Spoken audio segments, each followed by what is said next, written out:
तो चलिए एक बार फिर से आप सभी का स्वागत है हमारे इस चैनल पर। देखिए आज के इस वीडियो में बात करने वाला है क्लास 12 हिस्ट्री इंपॉर्टेंट क्वेश्चन की। देखिए हम लोग का जो ये वीडियो चल रहा है चैप्टर वाइज चैप्टर, ठीक है। तो ये हमारा आज जो चैप्टर पढ़ेंगे उसका नाम है सूफी परंपराएं, ठीक है। जो भी आपका जो चैप्टर से जो भी प्रश्न बनेंगे हर एक प्रश्न को देखेंगे, ठीक है। और जितना भी इंपॉर्टेंट क्वेश्चन रहेगा हर एक को देखेंगे और समझने का भी प्रयास करेंगे। तो चलिए बिना देर के हम लोग प्रश्न को देखते हैं, ठीक है। तो देखिए आपका जो एग्ज़ाम 9 अप्रैल को होने वाला है इतिहास का, तो एक भी प्रश्न नहीं छूटा चाहिए आपका 1 नंबर टाइप का। 40 नंबर लेगा, 40 का 40 हम लोग लेने का प्रयास करेंगे, ठीक है। तो चलिए पहला प्रश्न देख लेते हैं। क्या पूछा जा रहा है कि शैव धर्म के अनुयायी जाने जाते हैं। तो देखिए जो शैव धर्म के अनुयायी हैं वो नयनार लोग थे, ठीक है। जो नयनार लोग थे वो शैव धर्म को मानते थे। तो करेक्ट आंसर ऑप्शन नंबर यहाँ पे 2 आपका नयनार हो जाता है, सही सा उत्तर हो जाएगा। अब नेक्स्ट क्वेश्चन क्या पूछा जा रहा है कि अलवार कौन थे, ठीक है। तो अलवार कौन थे? जो जो नयनार लोग थे वो लोग, नयनार लोग शिव भगवान को मानते थे, ठीक है, शिव जी को। और जो अलवार लोग थे वो लोग वैष्णव जी को मानते थे, ठीक है। तो यहाँ देखिए विष्णु के उपासक है वो आपका अलवार हो जाएगा, यहाँ से छूटना नहीं चाहिए। देखिए जो अलवार लोग हैं वो विष्णु जी को मानते हैं और जो नयनार लोग हैं वो शिव जी को मानते हैं। क्लियर। अब नेक्स्ट क्वेश्चन देख लेते हैं। क्या पूछा जा रहा है कि वीरशैव, ठीक है, वीरशैव आंदोलन का जनक कौन है। तो देखिए इसके आंदोलन के जनक अगर बात किया जा सकता है वासबन्ना हो जाएगा। यानी कि देखिए ऑप्शन नंबर यहाँ पे आपको 3 जो दिखाई दे रहा है वासबन्ना आपका सही सा उत्तर हो जाता है। क्लियर। अब चौथा प्रश्न क्या पूछा जा रहा है कि रामानंद किसके शिष्य थे। तो जो रामानंद थे वो रामानुजाचार्य के शिष्य थे। किसके? रामानुजाचार्य के। क्लियर। अब चल जाते हैं आगे, देखते हैं क्या पूछा जा रहा है कि बंगाल के प्रसिद्ध संत कौन थे। तो देखिए जो बंगाल के प्रसिद्ध जो संत थे वो चैतन्य महाप्रभु जी थे। कौन? चैतन्य महाप्रभु जी। ऑप्शन नंबर 2 यहाँ पे सही से उत्तर हो जाएगा। आपको एक भी प्रश्न, ठीक है, हार्ड नहीं लगना चाहिए और हर एक प्रश्न को समझने का भी प्रयास करेंगे। और एग्जाम में तो एक भी छोड़ के आना नहीं है, टिक मारना एकदम करेक्ट, 40 में 40। चैनल के साथ बने रहें, सब्जेक्टिव और ऑब्जेक्टिव दोनों ही मिलेगा आपका, ठीक है। तो चलिए अगला प्रश्न देख लेते हैं। क्या पूछा जा रहा है कि चैतन्य महाप्रभु का जन्म कब हुआ था। तो देखिए चैतन्य महाप्रभु जी का जन्म हुआ था, वो हुआ था 1485 में। तो correct answer option number A जो दिखाई दे रहा है आपका सही सा उत्तर हो जाता है। चलिए आगे बात कर लेते हैं। क्या पूछा जा रहा है भक्ति आंदोलन को दक्षिण भारत से उत्तर भारत कौन लाया था। तो देखिए भक्ति आंदोलन है, इसको दक्षिण की ओर से जो उत्तर की ओर लाया, मैंने ऊपर की ओर लाया था, वो इसका पूरा का पूरा श्रेय जो दिया जाता है वो रामानंद जी को दिया जाता है। तो देखिए चौथा नंबर यहाँ पर रामानंद हो जाएगा, ठीक है। ये प्रश्न भी बहुत ही महत्वपूर्ण है, ठीक है। तो चलिए आगे प्रश्न बात करते हैं। क्या पूछा जा रहा है कि काशी में किस प्रसिद्ध संत का जन्म हुआ था। तो देखिए काशी में जो जन्म हुआ था वो वल्लभाचार्य का जन्म हुआ था। किनका? वल्लभाचार्य। तो करेक्ट आंसर ऑप्शन नंबर यहाँ 4 दिखाई दे रहा है आपका सही सा उत्तर हो जाता है। चलिए अगला प्रश्न की बात कर लेते हैं। तो क्या प्रश्न पूछा जा रहा है कि बंगाल के प्रसिद्ध ठीक है भक्ति संत कौन थे। तो बंगाल से पूछा जा रहा ना, तो बंगाल से आपका चैतन्य महाप्रभु, क्योंकि देखिए ऊपर में हम लोग पढ़े चैतन्य महाप्रभु जी का जन्म कहाँ हुआ था? बंगाल में हुआ था। तो यहाँ भी प्रश्न आपका बनता है, तो करेक्ट आंसर आपका यहाँ भी हो जाएगा। क्लियर। चलिए ये प्रश्न हो गया। अब अगला देख लेते हैं।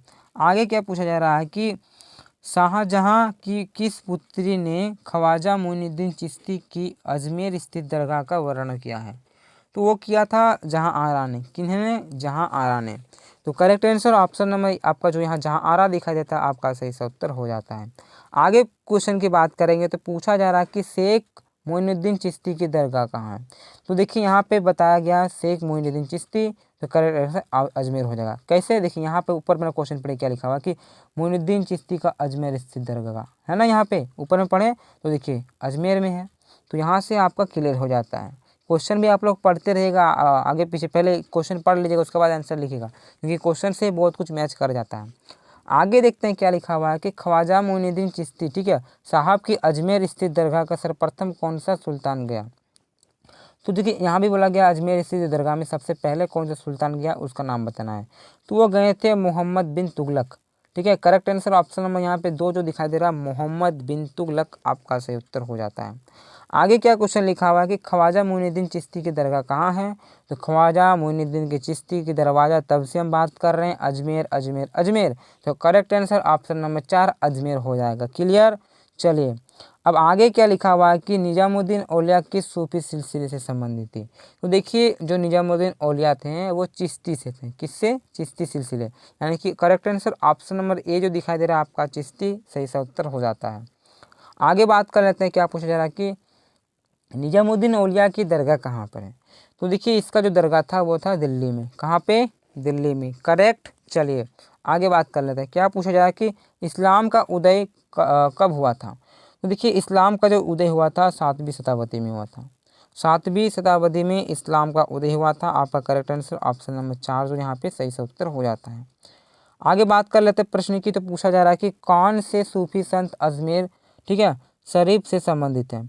तो वो थे निजामुद्दीन, ठीक है, चिश्ती, सॉरी मोइनुद्दीन चिश्ती। जो आपका करेक्ट आंसर ऑप्शन नंबर यहाँ पे 3 दिखाई दे रहा है, आपका सही से उत्तर हो जाता है। अब आगे बात कर लेते हैं। क्या प्रश्न पूछा जा रहा है कि सूफी सिलसिले को कितने भागों में विभाजित किया गया है? तो वो 2 भागों में विभाजित किया गया। कितने? 2 भागों में। क्लियर। चलिए आगे प्रश्न क्या पूछा जा रहा है कि निम्नलिखित में से कौन एक सूफी संत नहीं है? तो देखिए सूफी संत यहाँ पर पूछा गया है कौन नहीं है। तो आपका मोइनुद्दीन चिश्ती भी हो जाएगा, बाबा फरीद भी हो जाएगा, और कुतुबुद्दीन बख्तियार काकी भी हो जाएगा।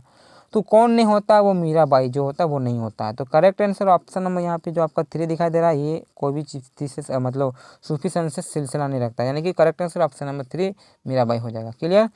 आगे क्या प्रश्न पूछा जा रहा है कि बहुत ही महत्वपूर्ण प्रश्न है और बहुत ही इजी प्रश्न है कि बीजक में किसके उपदेश संग्रहित हैं?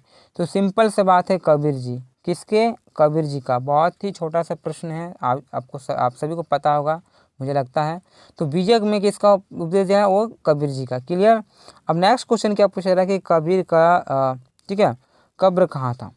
तो कहाँ पे है उसका कब्र? तो मगहर में। कहाँ पे? मगहर। ये भी प्रश्न बहुत ही महत्वपूर्ण है, पूछा जाता है। तो मगहर आपका सही उत्तर ऑप्शन नंबर ए हो जाता है। अगला क्वेश्चन बात कर लेते हैं। क्या पूछा जा रहा है कि महाराष्ट्र के संत कौन थे?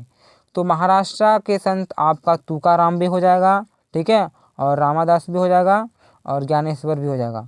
तो तुकाराम, रामदास और ज्ञानेश्वर ये सभी के सभी आपका ये हो जाते हैं, ठीक है। तो करेक्ट आंसर ऑप्शन नंबर 4 सही से उत्तर हो जाएगा। आगे बात किया जा रहा है कि तालवंडी, ठीक है, किसका जन्म स्थान था? तालवंडी जिसे ब्रैकेट में यानी कि नानका साहिब लिखा हुआ है, तो इसका जन्म स्थान है वो गुरु नानक का। तो करेक्ट आंसर ऑप्शन नंबर यहाँ पे जो 2 दिखाई दे रहा है, आपका सही से उत्तर हो जाता है। नानक साहब का जो है जन्म वो तालवंडी में है। आगे प्रश्न पूछे रहा कि मीराबाई की मृत्यु कब हुई थी? तो देखिए मीराबाई का जो मृत्यु हुआ था 1564 में हुआ था। कब हुआ था? 1564 में हुआ था।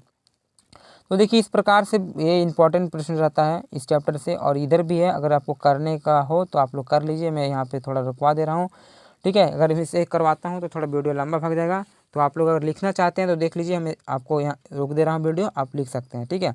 और वीडियो को रोक के आप लोग लिख लीजिएगा, थोड़ा थोड़ा मैं यहाँ पर करवा दे रहा हूँ, ठीक है। देखिए आप लोग आराम से इसको वीडियो को रोक लीजिए और आप लोग लिख सकते हैं, ठीक है। सब एक बार करके पढ़ लीजिएगा, आपको बहुत कुछ यहाँ पे नॉलेज आ जाएगा। बहुत ही इंपॉर्टेंट क्वेश्चन है, सारा का सारा आप लोग उतार लीजिएगा। तो तब तक के लिए धन्यवाद। वीडियो को लाइक करें, शेयर करें, ठीक है। और इसी तरह से अगर अच्छे अच्छे वीडियो चाहिए तो इसी तरह से कमेंट करते हैं, क्योंकि आपका एग्ज़ाम अभी बहुत ही बाकी है और मैं बहुत ही अच्छी प्रकार से आप सभी का तैयारी करने का प्रयास करूँगा। टर्म 2 का भी बहुत सारा इंपॉर्टेंट में करवाने का प्रयास कर रहा हूँ, और साथ ही साथ आप सभी के लिए मैं एक स्पेशल वीडियो बनाऊँगा, ठीक है। वो वीडियो मैं अभी नहीं दूँगा, 5 या 6 तारीख को दूँगा। हिस्ट्री के लिए इंपॉर्टेंट वीडियो बनेगा, वो अभी दे दूंगा तो फिर दूसरा टाइप का हो जाएगा। मैं सबसे अलग दूंगा, और उस समय 5 या 6 तारीख को मैं वीडियो अपलोड करूंगा, ताकि आप सभी 7, 8, 9 2 दिन में आप 8 को तैयारी कर लें और एग्ज़ाम में लिखें। वो प्रश्न में स्पेशल वीडियो आएगा, ठीक है, उसीलिए मैं बाद में दूंगा।